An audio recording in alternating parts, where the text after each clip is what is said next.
வணக்கம் நண்பர்களே. உங்கள் அனைவரையும் அம்மா அறக்கட்டளையின் சார்பாக வரவேற்பதில் மிக்க மகிழ்ச்சி. இந்த வீடியோவில் நம்ம என்ன பார்க்க போறோம் அப்படின்னா, டிஎன்பிஎஸ்சி குரூப் 4 2025 12/7/2025 அன்று நடந்த தேர்வுக்குரிய விடைகள் தான் நம்ம வந்து பார்க்க போறோம். இதற்கு முந்தின வீடியோல வந்து ஒரு 10 கொஸ்டின் வந்து போட்டிருந்தோம். இப்போ வந்து அடுத்த 10 கொஸ்டின் வந்து போட்டிருக்கோம். இப்ப இருக்கக்கூடிய 200 வினாவுக்கு வந்து விடைகளை வந்து குயிக்கா சொல்லிடலாம்.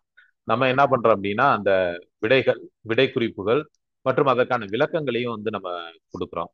ஏன் அப்படின்னா, அடுத்து நீங்க எழுதக்கூடிய தேர்வு டிஎன்பிஎஸ்சி குரூப் 2 ஏவா இருக்கட்டும், அல்லது ஆஹ், நீங்க யூஜிடிஆர்பி, பிஜிடிஆர்பி, போலீஸ், எஸ்ஐ அந்த எக்ஸாமுக்கு வந்து உங்களுக்கு பயன்படும் அப்படின்றதுனால நம்ம வந்து இதுல அந்த வினா, அதற்கான விடைகள், அதற்கான விளக்க குறிப்புகளையும் வந்து நம்ம போடுறோம்.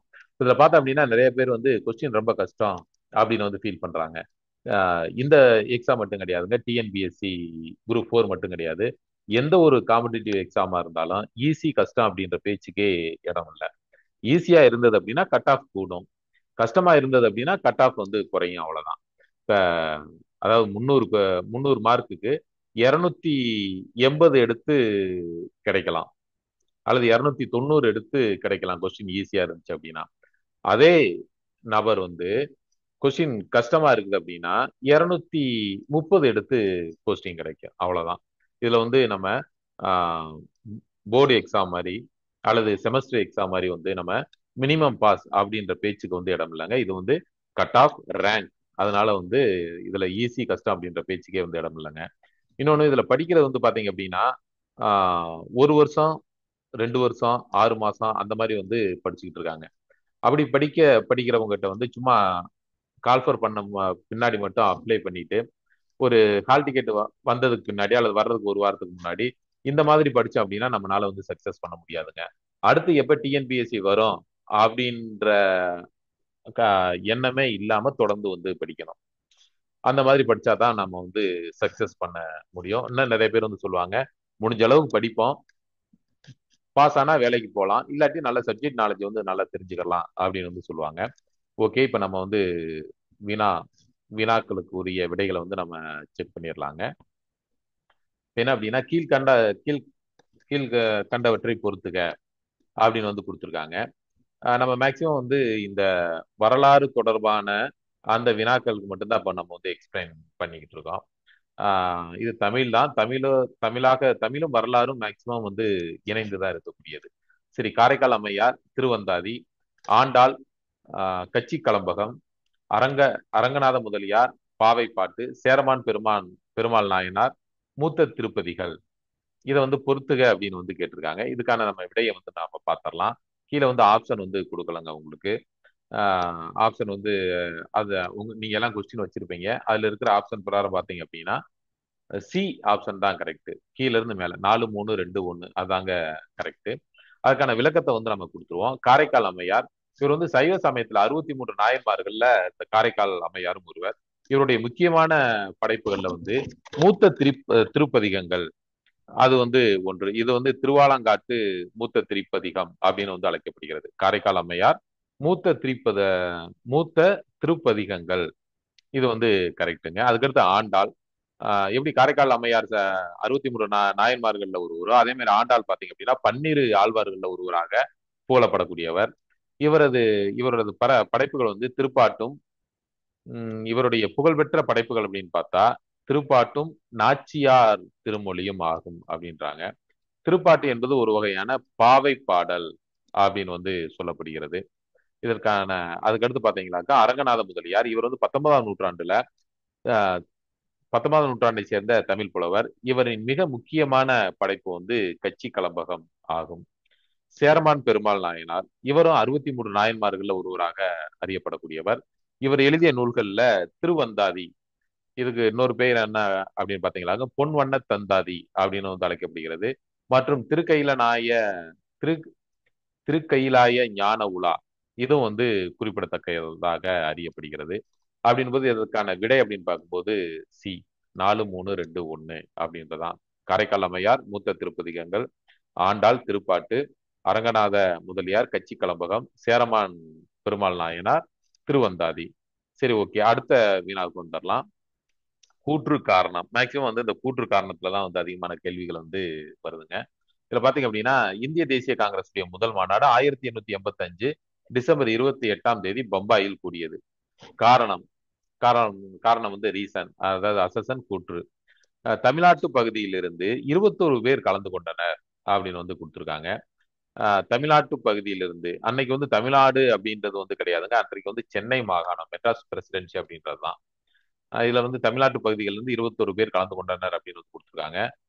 இதற்கான சரியான ஆன்சர் அப்படின்னு பார்த்தோம் அப்படின்னா, கூற்று ஏ மற்றும் காரணம் இரண்டும் சரி. ஆனால் காரணம் வந்து கூற்றுக்கான சரியான விளக்கம் அல்ல அப்படின்னு வந்து அதாங்க சரியான ஆன்சர். இன்னொன்னு, நம்ம கொடுக்கறது எல்லாமே டென்டேட்டிவ் தான். இதுல வந்து பெரிய சேஞ்சஸ் வராது. மேக்சிமம் நம்ம வந்து ரெஃபரன்ஸ் புக்கை செக் பண்ணி தான் நம்ம வந்து கொடுத்துருக்குறோம். ஸ்கூல் புக்கு மற்றும் ரெஃபரன்ஸ் புக்கெல்லாம் செக் பண்ணி தான் அந்த ஆன்சர் கீ வந்து கொடுத்துருக்கோம்.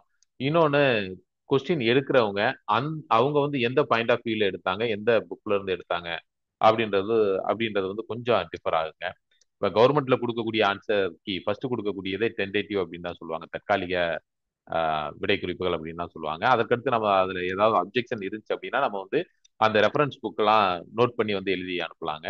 அதாவது தமிழ்நாடு பாடநூல் கழகத்தால் வெளியிடப்பட்ட பாடப்புத்தகங்கள் வந்து ரெஃபரன்ஸ் புக்காக ஏற்றுக்கொள்ளப்படுகிறது. அது மட்டும் கிடையாது, நமது தமிழ்நாடு பாடநூல் கழகத்தால் வெளியிடப்பட்ட ஸ்கூல் புக்ஸ், பள்ளி பாடப்புத்தகங்கள் அனைத்துமே வந்து ரெஃபரன்ஸ் புக் தாங்க.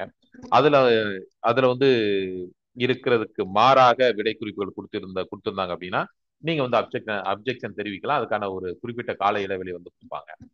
சரி, அதனால என்ன சொல்றேன் அப்படின்னா, நம்ம கொடுக்கறது வந்து கரெக்ட் தான். ஆனா இருந்தாலும் வந்து ஒரு தற்காலிகமாகத்தான் இதை வந்து நம்ம சொல்லணும். ஏன்னா அரசாங்கம் வெளியிடுவதுதான், டிஎன்பிஎஸ்சி போர்டு வந்து வெளியிடுவதுதான் இறுதியானது.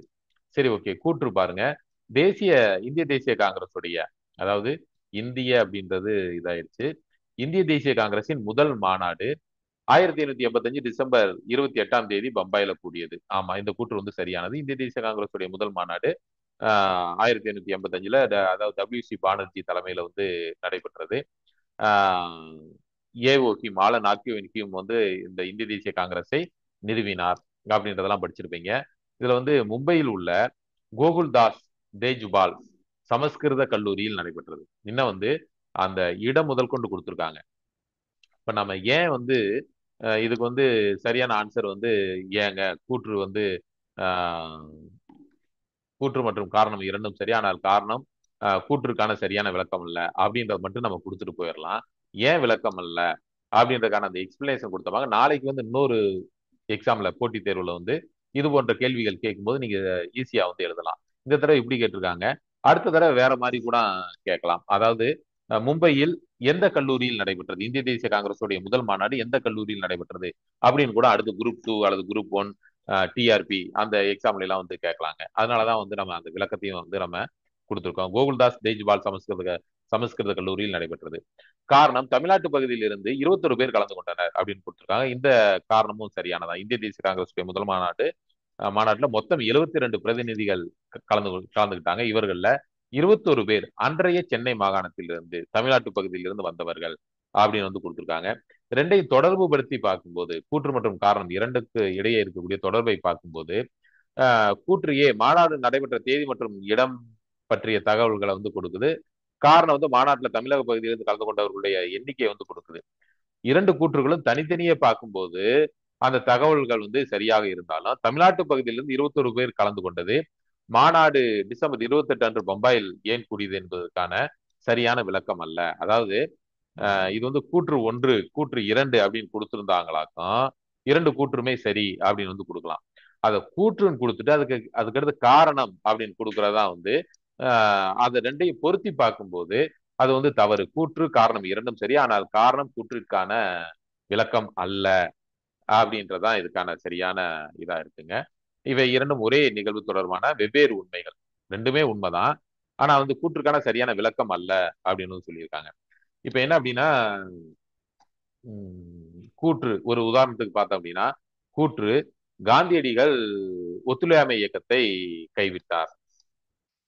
காரணம், 1922 உத்தரப்பிரதேசத்துல சௌரி சௌரா என்ற இடத்தில் ஒரு மிகப்பெரிய கலவரம் நடைபெற்றது. அல்லது சௌரி சௌரா என்ற இடத்துல வந்து காவல் நிலையம் தீக்கிரையாக்கப்பட்டது. கூற்று வந்து இந்திய, அதாவது மகாத்மா காந்தியடிகள் ஒத்துழையாமை இயக்கத்தை வந்து நிறுத்தினார். காரணம் அப்படின்னு கொடுத்துட்டு 1922ஆம் ஆண்டு சௌரி சௌரா என்ற இடத்துல ஒரு காவல் நிலையம் தாக்கப்பட்டது. அதுல காவலர்கள் வந்து நிறைய இறந்து போயிட்டாங்க. இப்படி கொடுத்தாங்க அப்படின்னா கூற்று மற்றும் காரணம் இரண்டும் சரி. காரணம் கூற்றிற்கான சரியான விளக்கம். அதாவது உங்களுக்கு புரிஞ்சிருக்கும் அப்படின்னு வந்து நான் நினைக்கிறேன். அதாவது அதான் அதான் வந்து கூற்று காரணத்துக்கு இடையே இருக்கக்கூடிய தொடர்பு அப்படின்றது. சரிங்களா? இப்ப என்ன அப்படின்னா அது ரெண்டுமே உண்மை. காந்தியடிகள் அது உங்களுக்கு உதாரணத்துக்காக சொன்னேன். அப்படி பார்க்கும்போது இது வந்து ரெண்டுமே சரியான காரணம் கூற்றுக்கான சரியான விளக்கம் அல்ல அப்படின்றதான் வந்து சரியான ஆன்சர். அவங்க கவர்மெண்ட்ல என்ன கீ கொடுக்குறாங்க அப்படின்றத வந்து நம்ம செக் பண்ணிக்கலாம். அப்புறம் அதுக்கடுத்து 13வது கொஸ்டின் பாருங்க. அதாவது 13வது கொஸ்டின்றது நான் போட்டிருக்கக்கூடிய கொஸ்டின்ல பின்வருவனவற்றில் 2021-22ஆம் ஆண்டில் தமிழ்நாட்டின் வேளாண்மை சாகுபடியோடு தொடர்புடைய உண்மையான கூற்றுகள் எவை அல்லது யாவை அப்படின்னு கொடுத்திருக்காங்க. மயிலாடுதுறையில் தமிழ்நாட்டிலேயே அதிகமான பரப்பில் நெல் சாகுபடி செய்யப்படுகிறது. பெரம்பலூரில் தமிழ்நாட்டிலேயே அதிகமான மக்காச்சோளம் சாகுபடி செய்யப்படுகிறது. கள்ளக்குறிச்சியில் தமிழ்நாட்டிலேயே அதிகமாக கரும்பு சாகுபடி செய்யப்படுகிறது அப்படின்னு வந்து கொடுத்துருக்காங்க. இதுக்கான சரியான விடை அப்படின்னு பாத்தீங்கன்னாக்கா டி 2 மற்றும் 3 மட்டும்தான் சரிங்க. அதாவது அதுக்கான விளக்கம் அப்படின்னு பார்க்கும்போது மயிலாடுதுறை தமிழ்நாட்டிலேயே அதிகமான பரப்புல நெல் சாகுபடி வந்து செய்யப்படுகிறது. இந்த கூற்று வந்து தவறானது. 1வது கூற்று வந்து தவறானது. 2021-22ஆம் ஆண்டில் தமிழ்நாட்டுடைய திருவாரூர் மாவட்டம் தான் நெல் சாகுபடியில் அதிக பரப்பளவை கொண்டிருந்தது, மயிலாடுதுறை அல்ல. இந்த மாதிரி நம்ம விளக்கம் பார்க்கும்போது தான் இன்னொரு கேள்வியும் வந்து நம்ம படிச்சுக்கலாங்க. அதாவது பாத்தீங்க அப்படின்னா மயிலாடுதுறை இல்ல, அப்ப எந்த மாவட்டம்? எந்த மாவட்டம் அப்படின்னா திருவாரூர். திருவாரூர் மாவட்டம் தான் நெல் சாகுபடியில அதிக பரப்பளவை கொண்டு இருந்தது. என்ன நீங்க என்ன கவனமா புரிஞ்சுக்கிறோம்னா 2021-22ஆம் ஆண்டுல. சரி, அதுக்கு அடுத்து பாருங்க, பெரம்பலூரில் தமிழ்நாட்டிலேயே அதிகமாக மக்காச்சோளம் சாகுபடி செய்யப்பட்டது. இந்த கூற்று சரியானது. 2021-22ஆம் ஆண்டுல பெரம்பலூர் மாவட்டம் தமிழ்நாட்டில் மக்காச்சோளம் சாகுபடியில வந்து முதல் இடத்துல வந்து இருந்தது. இது வந்து கரெக்ட். 3வது பாருங்க, கள்ளக்குறிச்சியில் தமிழ்நாட்டிலேயே அதிகமாக கரும்பு சாகுபடி செய்யப்பட்டது. இந்த கூற்றும் சரியானதுங்க. இந்த கூற்று வந்து சரியானது. 2021-22ஆம் ஆண்டுல கள்ளக்குறிச்சி மாவட்டம், ஒரே ஒரு நிமிஷம், கள்ளக்குறிச்சி மாவட்டம் கரும்பு சாகுபடியில் முன்னிலையில் இருந்தது. அப்ப வந்து இதுல பாத்தீங்க அப்படின்னா விடை அப்படின்றது டி 2 மற்றும் 3 அது வந்துட்டு மட்டும்தாங்க சரி. சரி, ஓகே, நம்ம அடுத்த வீணாவுக்கு வந்து வந்துருவோம். பின் வருவனவற்றுள் அகழ்வாராய்ச்சி நடைபெற்ற ஊர்களை அப்பூர் அமைந்துள்ள மாவட்டத்துடன் பொருத்தி காட்டுக. இந்த கொஸ்டின்லாம் பாத்தீங்க அப்படின்னா நீங்க இப்ப ஒரு பிஜிடிஆர்பி அல்லது யூஜிடிஆர்பி ஹிஸ்டரி படிச்சுக்கிட்டு இருக்கீங்க அப்படின்னா கண்டிப்பா இந்த கொஸ்டின் வந்து வருங்க. இந்த கொஸ்டின் அப்படின்றது இந்த மாடல்ல வரும். அதுக்கடுத்து நீங்க போலீஸ் எஸ்ஐ எக்ஸாம் எழுதுறதாக இருந்தாலும் வருங்க. மேக்சிமம் வந்து இந்த கீழடி இல்லாத கொஸ்டினே வந்து இருக்காது. என்ன சொல்ல போனோம் அப்படின்னா அடுத்து வரக்கூடிய தேர்வுகள்ல வந்து பாத்தீங்கன்னாக்கா ஆபரேஷன் சிந்தூர் அல்லது ஆபரேஷன் பகல்காம் இது தொடர்பான கேள்விகள் வந்து கண்டிப்பாக இடம்பெறும். அதாவது ஏதாவது ஒரு வகையில வந்து அந்த மாதிரியான கேள்விகள் வந்து கேட்பாங்க. சரி, நம்ம இந்த வினா வந்து பார்த்துருவோம். பின்வரும் நோட்டில் அகழ்வாராய்ச்சி நடைபெற்ற ஊர்களை அவ்வூர் அமைந்துள்ள மாவட்டத்துடன் பொருத்தி காட்டுக. அழகன்குளம், சிவகங்கை, வசவ சமுத்திரம், ஈரோடு, கொடுமணல், காஞ்சிபுரம், கீழடி, ராமநாதபுரம். இதுவும் பாத்தீங்க அப்படின்னா ஸ்கூல் புக்லேயே இருக்குங்க. இதுக்கு வந்து நீங்க ரொம்ப பெரிய ஒரு ரெஃபரன்ஸ் புக் எல்லாம் பார்க்கணும் அப்படின்ற அவசியமே கிடையாதுங்க. ஆப்ஷன் டி 4, 3, 2, 1 சரிங்க. அதுக்கான விளக்கத்தை வந்து பார்த்துருவோம். அழகன்குளம். அழகன்குளம் வந்து ஒரு புகழ்பெற்ற அகழ்வாராய்ச்சி தலம். இது தமிழ்நாட்டுல ராமநாதபுரம் மாவட்டத்துல வந்து அமைஞ்சிருக்குங்க. இது சங்க காலத்துல ஒரு முக்கியமான துறைமுக நகரமாக இருந்திருக்கு. ராமநாதபுரம் மாவட்டத்தில் இருக்கக்கூடிய அழகன்குளம் மிக முக்கியமான ஒரு துறைமுக நகரமாக சங்க காலத்திலேயே வந்து இருந்திருக்குதுங்க. அப்ப அழகன்குளம் அப்படின்றது ராமநாதபுரம் என்பது சரியான ஆன்சர். வசவசமுத்திரம். வசவசமுத்திரம் வந்து காஞ்சிபுரம் மாவட்டத்துல கடலோர பகுதியில் அமைந்துள்ள ஒரு பண்டைய துறைமுக நகரமாகும். இங்க வந்து ரோமானிய தொடர்புகளில் தடயங்கள் வந்து கண்டுபிடிக்கப்பட்டுள்ளன. ரோமானிய, அதாவது ரோமானியர்களுக்கும் தமிழர்களுக்கும் இடையேயான வாணிப உறவு வந்து இங்க இருக்கக்கூடிய அந்த அகழ்வாராய்ச்சிகள் மூலமாக நம்ம தெரிஞ்சுக்கிறாங்க. அப்ப வசவசமுத்திரம் என்பது காஞ்சிபுரம் மாவட்டத்தில் வந்து அமைந்துள்ளது. ஓகே, அடுத்து பாருங்க கொடுமணல். கொடுமணல் என்பது ஈரோடு மாவட்டத்தில் அமைந்துள்ள ஒரு சங்ககால தொல்லியல் களம். இங்க வந்து இரும்பு கால மற்றும் ரோமானிய தொடர்புகளின் தொல்லியல் சான்றுகள் வந்து இங்க கிடைச்சிருக்குது. நிறைய ரோமானிய நாணயங்கள் எல்லாமே இங்க வந்து கிடைச்சிருக்குங்க. இது ஸ்கூல் புக்லேயே வந்து இருக்குங்க. நம்ம 6வது புக்கு தான் அப்படின்ட்டு வந்து நம்ம ஒதுக்கி தள்ளிடுறோம். ஆனா 6வது புக்ல வந்து இருக்குதுங்க. 11வது புக்ல வந்து இருக்குது. கொடுமணல், ஈரோடு. கீழடி கீழடி வந்து இன்னைக்கு டெய்லி நியூஸ்ல வந்து கீழடி சம்பந்தமாக ஏதாவது ஒரு கேள்விகள் வந்து அதாவது நியூஸ் பேப்பர்ல வந்து ஏதாவது ஒரு செய்தி வந்து கீழடி சம்பந்தமாக வந்துருது. எந்த ஒரு அரசியல் தலைவராக இருந்தாலும் வாரத்துல ஒரு நாளாவது இந்த கீழடியை பத்தி வந்து பேசிடுறாங்க. கீழடி வந்து தமிழ்நாட்டுல மிக முக்கியமான தொல்லியல் தலங்கள்ல ஒன்று. இது சங்ககால நகர நாகரிகத்தை கண்டறியும் ஆய்வுகளை முன்னெடுத்துள்ளது. நகர நாகரிகமா தான் வந்து மிக முக்கியமானது. நம்ம சிந்து சமவெளி நாகரிகம் தான் மிக உயரிய நாகரிகம், நகர நாகரிகம் அப்படின்லாம் நம்ம சொல்லிக்கிட்டே இருந்தா அது திராவிட நாகரிகம் அப்படின்ட்டு. ஆனா அதற்கு முன்னாடியே தமிழ்நாட்டுல கீழடியில இருந்த அந்த நாகரிகம் வந்து நகர நாகரிகம். சிந்து சமவெளிக்கும் சிந்து சமவெளி நாகரிகத்துக்கும் முற்பட்ட நாகரிகம், தமிழர் நாகரிகம் அப்படின்னு வந்து சொல்றாங்க. இது வந்து சிவகங்கை மாவட்டத்துல வந்து அமைஞ்சிருக்குங்க. கீழடி வந்து சிவகங்கை மாவட்டத்துல.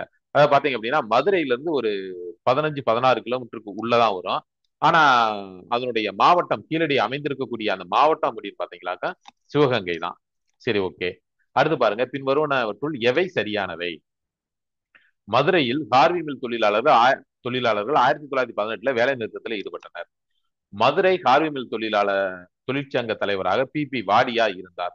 டாக்டர் பி வரதராஜுலு அவர்களின் தொழிலாளர் பேச்சு ஆதரவு ஆதரவு பேச்சு அரசாங்கத்தின் கண்களை திறக்க காரணமாக இருந்தது. 4வது பாருங்க, டாக்டர் பி வரதராஜுலு பிரபஞ்சமித்ரன் என்ற பத்திரிகையை நடத்தினார். இது பாத்தீங்க அப்படின்னா 12ஆம் வகுப்பு பாட புத்தகத்துல வந்து இருக்குதுங்க. அதோட நீட்சியாகத்தான், அதாவது ஒரு சில பகுதிகள் இல்லாம இருக்கும். ஆனா 12ஆம் வகுப்பு வரலாறு பாடப்பகுதியில இருக்கக்கூடிய வினாவை தான் அப்படியே வந்து கேட்டுக்கிறாங்க. அதாவது பார்த்தா அப்படின்னா இதற்கான சரியான ஆன்சர் அப்படின்னு பார்க்கும்போது டி 1, 2 மற்றும் 3 அது மட்டும்தாங்க சரி. மதுரையில் கார்வி மில் தொழிலாளர்கள் அதற்கான விளக்கத்தை வந்து நம்ம பார்த்துருவோம். மதுரையில் கார்வி மில் தொழிலாளர்கள் 1918 வேலை நிறுத்தத்தில் ஈடுபட்டாங்க. இந்த கூற்று சரியானது. ஆமா, உண்மைதான்.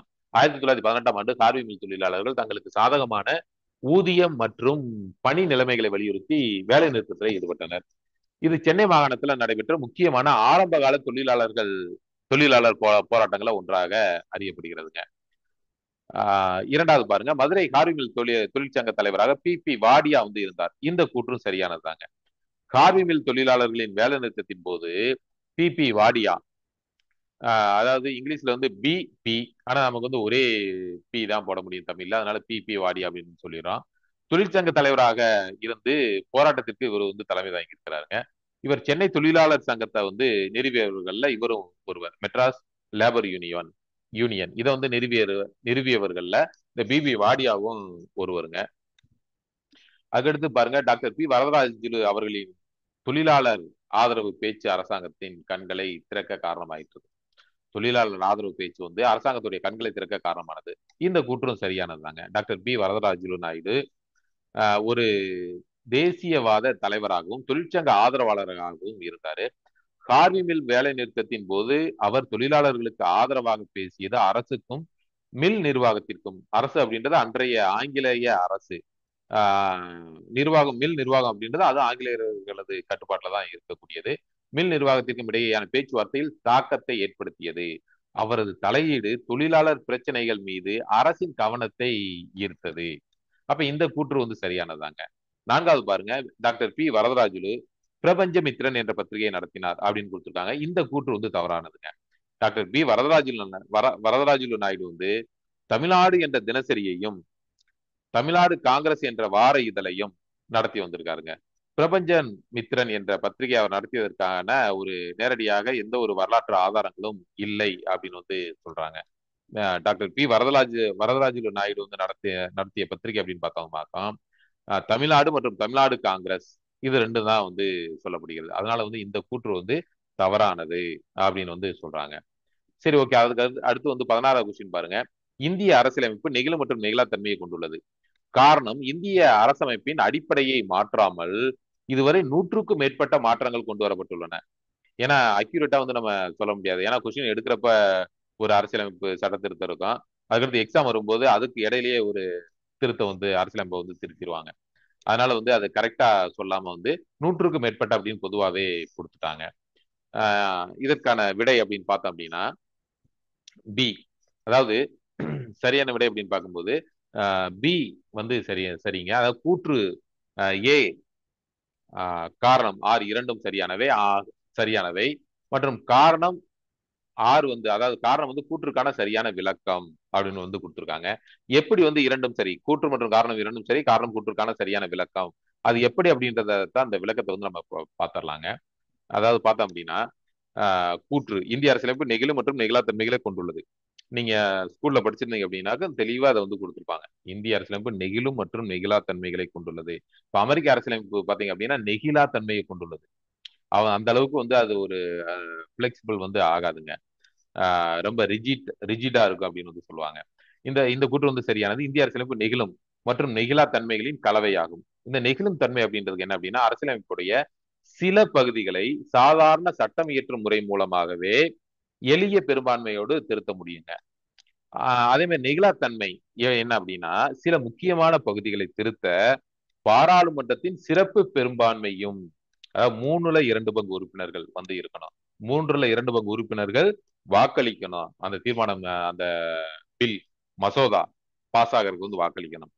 சில சமயங்களில் பாதிக்கும் மேற்பட்ட மாநிலங்களின் சட்டமன்ற ஒப்புதலும் சிறப்பு பெரும்பான்மையுடன் தேவைப்படுகிறது. இது வந்து அரசியலமைப்பிற்கு ஒரு நெகிழாத்தன்மையை வந்து கொடுக்குது அப்படின்னு சொல்றாங்க. நீங்க பாத்தீங்க அப்படின்னா இந்தியா முழுவதும் ஒரே நாடு ஒரே தேர்தல் அப்படின்றத வந்து கொண்டு வர்றாங்க. அதை கொண்டு வர்றது வந்து சாதாரண பாராளுமன்றத்துல மட்டும் லோக்சபா ராஜ்யசபா 2 சபையில வந்து மட்டும் நிறைவேற்றி வந்து அதை சட்டமா வந்து குடியரசுத் தலைவருக்கு அனுப்பி சட்டமாக மாற்ற முடியாதுங்க. ஒரே நாடு ஒரே தேர்தல் என்பதை. இதுக்கு என்ன அப்படின்னா இந்தியாவில் பெரும்பான்மையான மாநிலங்கள்ல வந்து அதுக்கு சிறப்பு பெரும்பான்மையோடு அந்த தீர்மானம் அந்த மசோதா வந்து நிறைவேற்றப்பட வேண்டும். அப்ப மேல எந்த கட்சி ஆளுங்கட்சியாக இருக்கோ அவர்கள் ஆளுங்கட்சி ஆளுங்கட்சியோட சேர்ந்த ஆளுங்கட்சிக்கு சாதகமான அல்லது ஆளுங்கட்சி ஆட்சி செய்யக்கூடிய மாநிலங்கள் அதிகமாக இருந்தா தான் இது வந்து சாத்தியமாகுங்க. சரிங்களா? இந்த மாதிரி தான் இந்த அதாவது ஒரே நாடு ஒரே தேர்தல் இது மாதிரி ஒரு சில அதாவது அந்த இந்திய அரசியலமைப்புடைய அந்த சாராம்சத்தை வந்து முக்கியமான அந்த சாராம்சத்தை மாற்றுவது என்பது கொஞ்சம் கடினம். அதான் வந்து நெகிழ் மற்றும் நெகிழா தன்மையை கொண்டுள்ளது. அதுக்கு காரணம் பாருங்க இந்திய அரசியலமைப்பின் அடிப்படையை மாற்றாமல் பாருங்க அடிப்படையை மாற்றாமல் இதுவரை 100க்கும் மேற்பட்ட மாற்றங்கள் கொண்டு வரப்பட்டுள்ளன. உண்மை. அதாவது அடிப்படை உரிமைகள்ல இருந்து சொத்துரிமை நீக்கப்பட்டது. அடிப்படை கடமைகள்ல இன்னும் ஒரு சில அடிப்படை கடமைகள் வந்து சேர்த்திருக்காங்க. இந்த மாதிரி நம்ம நிறைய வந்து சொல்லிக்கிட்டே போகலாம். நிறைய வந்து இருக்குது. இந்திய அதாவது அங்கீகரிக்கப்பட்ட மொழிகளின் எண்ணிக்கை இந்திய சுதந்திரம் அடைந்த போது இந்திய அரசியலமைப்பு உருவாக்கப்பட்ட போது அங்கீகரிக்கப்பட்ட மொழிகளின் எண்ணிக்கை வந்து 15. இன்னைக்கு நீங்க ரூபாய் நோட்ல பாத்தீங்க அப்படின்னாக்கா 500 ரூபாய் அப்படின்னா 15 மொழிகள்ல வந்து போட்டிருப்பாங்க அந்த 500 ரூபாய் அப்படின்றத. ஆனா அந்த 15 வந்து 18 ஆச்சு. 18 வந்து இன்னைக்கு 22 ஆகிருக்குது. இந்த மாதிரி வந்து ஒரு சில திருத்தங்கள் வந்து கொண்டு வரலாம். அந்த உதாரணத்துக்காக சொன்னேன். இந்திய அரசியலமைப்பு நடைமுறைக்கு வந்ததிலிருந்து 1950 ஜனவரி 26 வந்து நடைமுறைக்கு வருதுங்க. அதுல இருந்து இதுவரை 100க்கும் மேற்பட்ட திருத்தங்கள் கொண்டு வரப்பட்டுள்ளன. இந்த திருத்தங்கள் அரசியலமைப்பின் அடிப்படை அமைப்பை அந்த பேசிக் ஸ்ட்ரக்சர் அதை வந்து மாற்றாமல் காலத்தின் தேவைக்கேற்ப மாற்றங்களை செய்ய அனுமதிக்கின்றன. இந்த திருத்தங்களின் எண்ணிக்கை இந்திய அரசியலமைப்பின் நெகிழும் தன்மையை எடுத்து காட்டுகிறது. மேலும் அடிப்படை அமைப்பு கோட்பாடு பேசிக் ஸ்ட்ரக்சர் டாக்டரின் இந்த அரசியலமைப்புடைய அத்தியாவசிய அம்சங்களை பாதுகாக்க உதவுகிறது. இது வந்து அதனுடைய நெகிழாத்தன்மையுடைய ஒரு பகுதியாகும் அப்படின்றாங்க. அப்ப பாருங்க இரண்டுமே வந்து கூற்று மற்றும் காரணம் இரண்டுக்கு இருக்கக்கூடிய தொடர்புகளை பார்க்கும்போது இரண்டுமே சரி. காரணம் கூற்றுக்கான சரியான விளக்கம் அப்படின்னு வந்து நம்ம இதுக்கு ஆன்சர் குறிச்சிடலாங்க. அடுத்து பாருங்க 2024-25 ஆண்டுக்கான தமிழ்நாடு பொருளாதார ஆய்வறிக்கையின்படி அதன் உற்பத்தி திறனை பொறுத்து பின்வருவனவற்றை காலவரிசைப்படுத்துக அப்படின்னு வந்து கொடுத்துருக்காங்க. நெல் உற்பத்தி திறன், மக்காச்சோளம் உற்பத்தி திறன், எண்ணெய் வித்துகள், நிலக்கடலை மற்றும் கரும்பு உற்பத்தி திறன். இதற்கான ஒரு அதிகாரப்பூர்வ அறிவிப்பு வந்து எதுலையும் வரலைங்க. 2024-25 ஆண்டிற்கான அதிகாரப்பூர்வ ஆய்வறிக்கை வந்து வெளியிடப்படவில்லை. இது பார்ப்போம், நம்ம பொறுத்திருந்து பார்ப்போம். கவர்மெண்ட் ஆன்சருக்கு டிஎன்பிஎஸ்சி போர்டுல வந்து என்ன ஆன்சர் கொடுக்குறாங்க அப்படின்றத வந்து நம்ம பார்த்துடலாங்க. நம்ம நெட்ல நம்ம சர்ச் பண்ணி பார்த்தோம். இதுக்கான தகவல் வந்து சரியாக இல்லை. இன்னும் அதிகாரப்பூர்வமாக வெளியிடப்படவில்லை அப்படின்னு வந்து வந்திருக்குதுங்க. சரி, ஓகே. அடுத்த கொஸ்டின் பார்த்துருவோம். தமிழகத்தில் வாழ்ந்த மூவேந்தர்களின் பெருமை ஆட்சித்திறம் பற்றி ஒரு சில கருத்துக்களை மட்டுமே திருவள்ளுவர் தமது குரட்பாக்களில் தந்துள்ளார். மன்னர்களின் ஆட்சித்திறம் பற்றிய கருத்துக்களை கூற வேண்டும் என அவர் வந்து கருதி இருக்கிறாருங்க. இதற்கான சரியான ஆன்சர் அப்படின்னு பாத்தீங்க அப்படின்னா பி, காரணம் தவறு ஆனால் கூற்று சரி. காரணம் தவறு ஆனா கூற்று சரி. அதுக்கான விளக்கத்தை வந்து நம்ம பார்த்துருவோம். தமிழகத்தில் வாழ்ந்த மூவேந்தர்களின் பெருமை ஆட்சித்திறம் பற்றி ஒரு சில கருத்துக்களை மட்டுமே திருவள்ளுவர் தமது குறட்பாக்களில் தந்துள்ளார். இந்த கூற்று வந்து சரியானது. அதாவது இன்னும் சொல்ல போனோம் அப்படின்னா அதாவது மூவேந்தர்கள் சேர சோழ பாண்டியர்கள் அப்படின்லாம் வந்து அவரு கொடுக்கலங்க. அவர் வந்து சேர சோழ பாண்டியர்கள் அப்படின்னு வந்து மென்ஷன் பண்ணிலாம் கொடுக்கல. எந்த கடவுளையுமே கொடுக்கல. அகர முதல எழுத்தெல்லாம் ஆதி பகவன் முதற்றே உலகு. சிவன், பிரம்மா, முருகன் இந்த மாதிரி வந்து எந்த கடவுளையும் வந்து அவர் மென்ஷன் பண்ணலைங்க. அதே மாதிரி சேர சோழ பாண்டிய மன்னர்கள், அந்த கரிகாலன் அந்த மாதிரி வந்து எந்த இதுவுமே மென்ஷன் பண்ணல. ஆனா இருந்தாலும் அந்த ஒரு மன்னர்களை பற்றி மன்னரின் பெயரையோ குறிப்பிட்ட அரச மரபையோ அவர் ஆட்சி சிறப்பை நேரடியாக புகழ்ந்து பாடல. ஆனா இருந்தாலும் வந்து அவர் வந்து மன்னர்கள் எப்படியெல்லாம் இருக்கணும், ஒரு மன்னர் எப்படி இருக்கணும், குடிமக்கள் எப்படி இருக்கணும், அதை பத்தி எல்லாமே சொல்லியிருக்கிறாருங்க. இத தனிப்பட்ட மன்னர்களை புகழ்ந்து பாடுவது அவருடைய நூலுடைய இயல்பு அல்ல அப்படி வந்து கொடுத்திருக்காங்க. காரணம், மன்னர்களின் ஆட்சி திறம் பற்றிய கருத்துக்களை கூற வேண்டும் என கருதி இருக்கிறாரு. இந்த காரணம் வந்து தவறுங்க. அதாவது இதுக்கு வந்து எக்ஸ்பிளனேஷனே நம்ம தவறாகத்தான் இருக்கு. இதுக்கு வந்து கவர்மெண்ட் என்ன ஆன்சர் கீ கொடுக்குறாங்க அப்படின்றத வந்து பார்த்துடலாம். காரணம் சரி, கூற்று தவறு அப்படின்ற மாதிரியான பாயிண்ட் ஆஃப் வியூ வருது. சரி, இது கவர்மெண்ட்ல என்ன ஆன்சர் கீ கொடுக்குறாங்க அப்படின்றத வந்து பார்த்துட்டு நம்ம அப்புறமா பார்த்துக்குவோம். அதுக்கடுத்து 19வது கொஸ்டின் பாருங்க. கீழ்கண்ட சிவகலை அகழாய்வு வாக்கியத்தில் பொருத்தமான பதிலை தேர்ந்தெடுக்கவும். சிவகலை அகழாய்வு வந்து தாமிரபரணி ஆற்றின் வடக்கு கரையில் அமைஞ்சிருக்குது. சிவகலை பகுதியில் வாழ்ந்த தமிழ் சமூகம் மிக பழமையானதாக கருதப்படுகிறது. செம்பு மற்றும் தங்கத்திலான பொருட்கள் வந்து இங்கு கிடைக்கப்பெற்றுள்ளது அப்படின்னு கொடுத்துருக்காங்க. இதற்கான சரியான விடை மற்றும் விளக்கத்தை வந்து பார்த்துடலாம். சரியான விடை அப்படின்னு பார்க்கும்போது சி, 1 மற்றும் 2 சரி.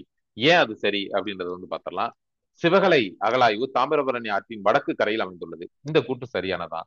தூத்துக்குடி மாவட்டத்தில் உள்ள சிவகலை தாமிரபரணி ஆற்றின் வடகரையில் அமைந்துள்ள ஒரு முக்கியமான தொல்லியல் தலமாகும் அப்படின்னு வந்து சொல்றாங்க. அதாவது தாமிரபரணிக்கு ஒரு சிறப்பு இருக்குது. என்ன அப்படின்னா தமிழ்நாட்டுல ஓடக்கூடிய ஆறுகள்ல அதாவது ஆர்ஜினின் தமிழ்நாடு அண்ட் என்டின் தமிழ்நாடு அப்படின்னு சொல்லுவாங்க. தமிழகத்தில் உற்பத்தியாகி தமிழகத்திலேயே கடலில் கலக்கக்கூடிய ஒரே நதி வந்து தாமிரபரணி அப்படின்னு வந்து சொல்லுவாங்க. சரி, ஓகே. அதுக்கடுத்து பாருங்க, சிவகலை பகுதியில் வாழ்ந்த தமிழ் சமூகம் மிக பழமையானதாக கருதப்படுகிறது.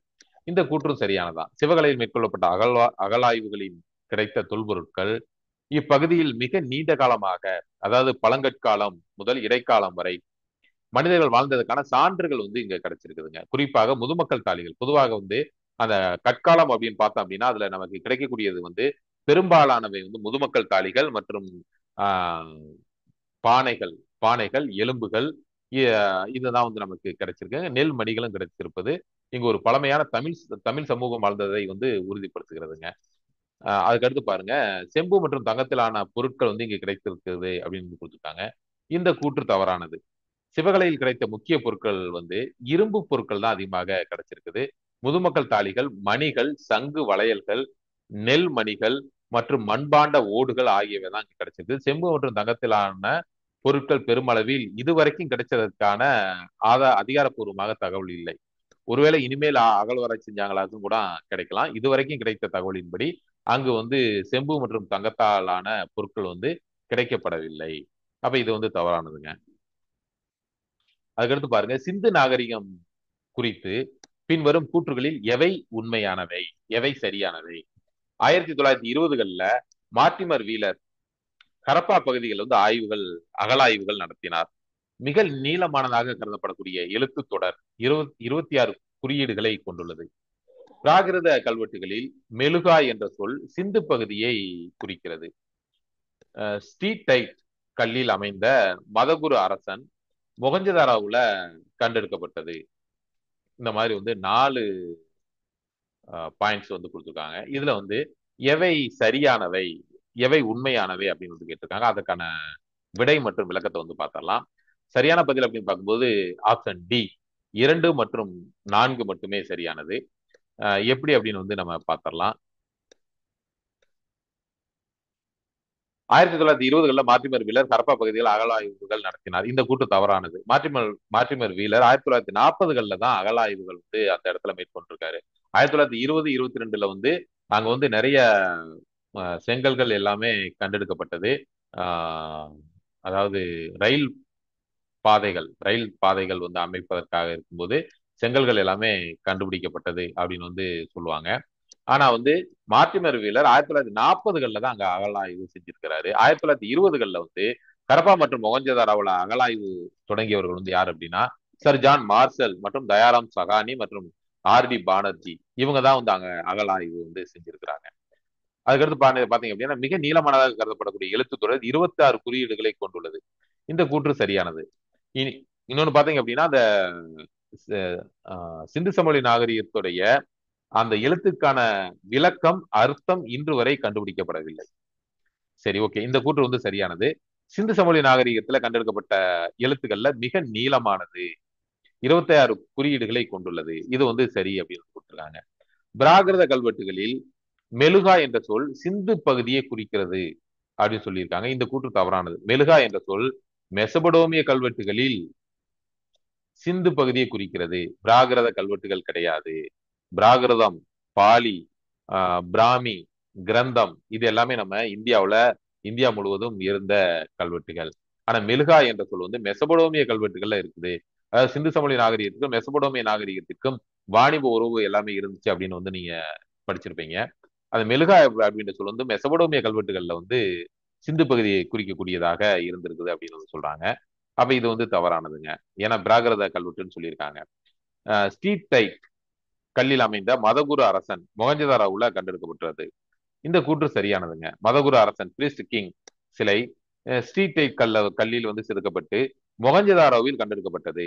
இது சிந்து சமவெளி நாகரிகத்தின் முக்கியமான கலைப்படைப்புகள்ல வந்து ஒன்றாக கருதப்படுகிறதுங்க. அப்படின்றப்ப இது வந்து சரிங்க.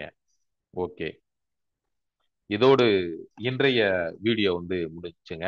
இப்ப போன வீடியோவில் வந்து ஒரு 10 கொஸ்டின் வந்து நம்ம டிஸ்கஸ் பண்ணியிருக்கோம். இந்த வீடியோவில் ஒரு 10 கொஸ்டின் வந்து டிஸ்கஸ் பண்ணியிருக்கோம். அடுத்த வீடியோவில் வந்து பேலன்ஸ் இருக்கக்கூடிய கொஸ்டினை வந்து நம்ம டிஸ்கஸ் பண்ணுவோங்க. நீங்க வந்து ஒரு TNPSC TNPSC group 4, group 2, police, SI, அதே மாதிரி டிஆர்பி இந்த மாதிரியான எக்ஸாமுக்கெல்லாம் படிச்சுக்கிட்டு இருக்கீங்க அப்படின்னா நம்மளுடைய சேனலை வந்து நீங்க தொடர்ந்து பாருங்க. நம்மளுடைய சேனல் தொடர்ந்து பார்க்கணும் அப்படின்னா நீங்க நம்ம சேனலை வந்து சப்ஸ்கிரைப் பண்ணி வச்சுக்கோங்க. அப்பதான் நம்ம போடக்கூடிய ஒவ்வொரு வீடியோக்களும் வந்து உங்களுக்கு நீங்க ஈஸியா வந்து பாக்குறதுக்கு உங்களால முடியும். அதனால நம்மளுடைய சேனலை வந்து சப்ஸ்கிரைப் பண்ணி வச்சுக்கோங்க. உங்களுடைய நண்பர்கள், உறவினர்கள் இந்த டிஎன்பிஎஸ்சி எக்ஸாம் எழுதினவங்களாக இருந்தா அல்லது இனிமேல் எழுத போறவங்களாக இருந்தா அவங்களுக்கு இந்த நம்மளுடைய சேனலை வந்து அவங்களுக்கு வந்து நீங்க ஷேர் பண்ணி விடுங்க. அவங்களும் வந்து நம்மளுடைய வீடியோ வந்து பார்த்து பயனடையட்டும். Okay, wish you all the best.